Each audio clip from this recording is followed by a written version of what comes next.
La petite taxe qui reste à verser, elle, c'est vers 71 €. Ils sont hyper réglo sur leur loyer, tout simplement parce que s'ils ont des problèmes de logement ou qu'ils sont foutus à dehors ou quoi, bah, ils perdent tout. La RSA, la location pour les gosses, etc. Donc ils sont hyper réglo sur le loyer, quoi. Et eux, ils sont contents. C'est-à-dire que nous, là, on se dit, mais c'est pas terrible, etc. Bah, eux, ça leur va parce que leur priorité, elle est autre part, quoi, en fait.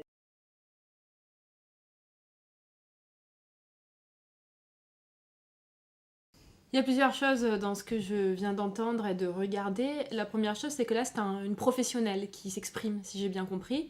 Il y a quand même une responsabilité quand on est professionnel de l'immobilier et quand on doit justement gérer ce type de transaction. C'est-à-dire que cette professionnelle, elle oublie une chose, elle oublie la loi. Elle oublie qu'un propriétaire a des devoirs. Il n'a pas juste le droit de récupérer un loyer via notamment l'argent de la CAF, il a des devoirs. Et le premier, c'est de donner un logement décent, c'est de donner un logement digne de ce nom. Or, madame, elle vous prend l'exemple qu'il n'y a pas de radiateur. Elle appelle le propriétaire. Ah, mais les anciens locataires sont partis avec. Donc, c'est pas grave. On loue quand même l'appartement. Et puis, on s'assoit sur les lois en vigueur. Donc, ce qu'on voit ici, c'est que non seulement on sait qu'on viole la loi, mais on trouve finalement ça normal. Et on va même plus loin, puisque ces marchands de sommeil, il faut les appeler par leur nom, qu'est-ce qu'ils font? Ils vous disent, mais finalement, on a un rôle social. Ils n'ont pas mis finalement peut-être une carence des pouvoirs publics. Sans nous, comment ferions-nous? Et là, on voit que vraiment, la boucle est bouclée. Et dans cette histoire-là, ceux qui payent les pots cassés, ceux qui sont censés être contents de trouver un appartement, bien sûr qu'ils sont contents de trouver un appartement parce que c'est difficile, mais ça exonère certainement pas les propriétaires des responsabilités. Ce d'autant moins quand ils perçoivent l'argent de la CAF, qui n'est rien d'autre que de l'argent public.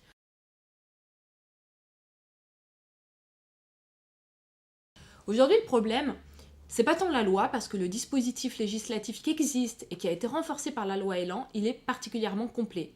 Il permet de sanctionner sur un plan civil les marchands de sommeil, sur un plan pénal.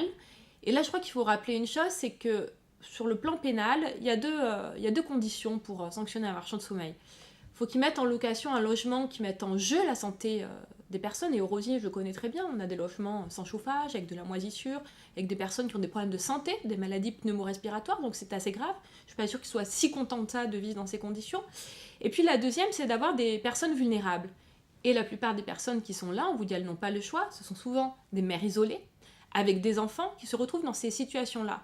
Donc on a des exploitants de misère qui profitent sciemment et qui en plus se donnent bonne conscience. Aujourd'hui, le problème, c'est pas tant la loi, c'est l'application de la loi. Et c'est là qu'on voit qu'à Marseille, et peut-être dans certaines autres villes, mais en tout cas particulièrement à Marseille, la loi ne s'applique pas. Elle ne s'applique pas parce que pour intervenir, on sait très bien, les victimes de l'habitat insalubre ne vont pas porter plainte. Tout simplement parce qu'elles sont prises à la gorge, parce qu'elles sont prises en otage.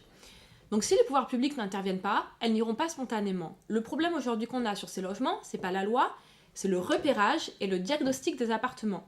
Si on n'a pas ce repérage, ce diagnostic, on ne peut pas sanctionner les marchands de sommeil. Il faut remettre à plat tout le système de diagnostic. On a la chance, paradoxalement, à Marseille, d'avoir de nombreuses associations, de nombreux professionnels qui sont particulièrement compétents en matière d'habitat insalubre, notamment, parce que là, on est vraiment sur l'insalubrité. Ces personnes-là, le problème, c'est que l'information ne circule pas. C'est-à-dire que quelqu'un va repérer un logement insalubre, la CAF va repérer un logement indécent, ce qui n'est pas du tout les mêmes critères, déjà ça a compliqué un petit peu les choses, mais l'information ne va pas circuler. Je vous donne un exemple. Admettons cet appartement-là. On arrive à faire une procédure. Il y a une procédure qui est enclenchée. Je signale l'appartement. Moi, je l'ai fait sur certains appartements. Normalement, le SCHS de la mairie doit faire un diagnostic. Parfois, elle ne le fait pas. Parfois, elle le fait. Quand elle le fait, souvent, elle ne saisit pas la commission, justement, qui doit statuer sur l'insalubrité, mais elle envoie une mise en demeure au propriétaire, et puis elle dit au locataire, si j'ai pas de nouvelles de votre part, je considérais que les travaux ont été faits. Déjà, ça suit pas. Et puis si quand même ça suit, notamment au niveau de la CAF, on a un appartement par exemple au niveau de la CAF qui est identifié comme non décent, à un moment donné, si le locataire part, la CAF ne suivra pas l'appartement. Et on voit qu'on a un problème à ce niveau-là de traçabilité, donc de repérage, de diagnostic et de traçabilité.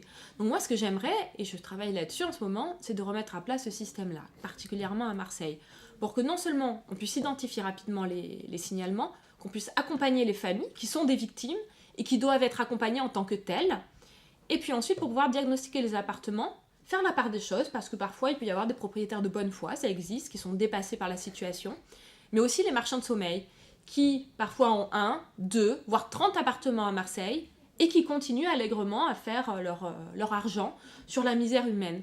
Ces personnes-là, il faut être aussi sévère qu'en matière de lutte contre les stupéfiants à Marseille. Quand on en sera à ce niveau-là, je vous assure que ce business-là va se limiter.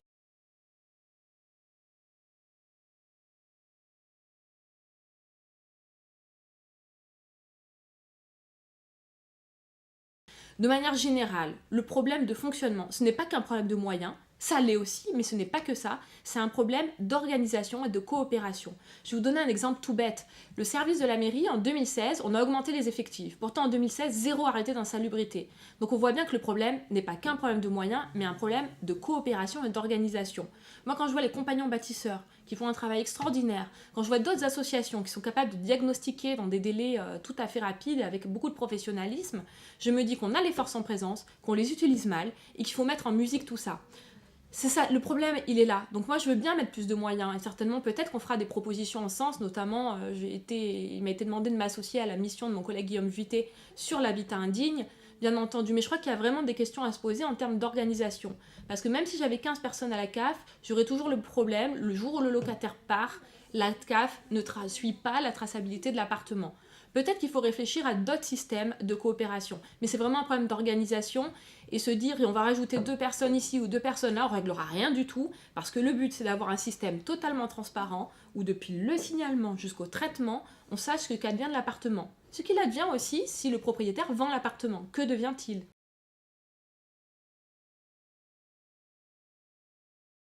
Oui, Marseille, c'est particulier parce que Marseille, il n'y a jamais eu de politique véritable de lutte contre l'habitat insalubre.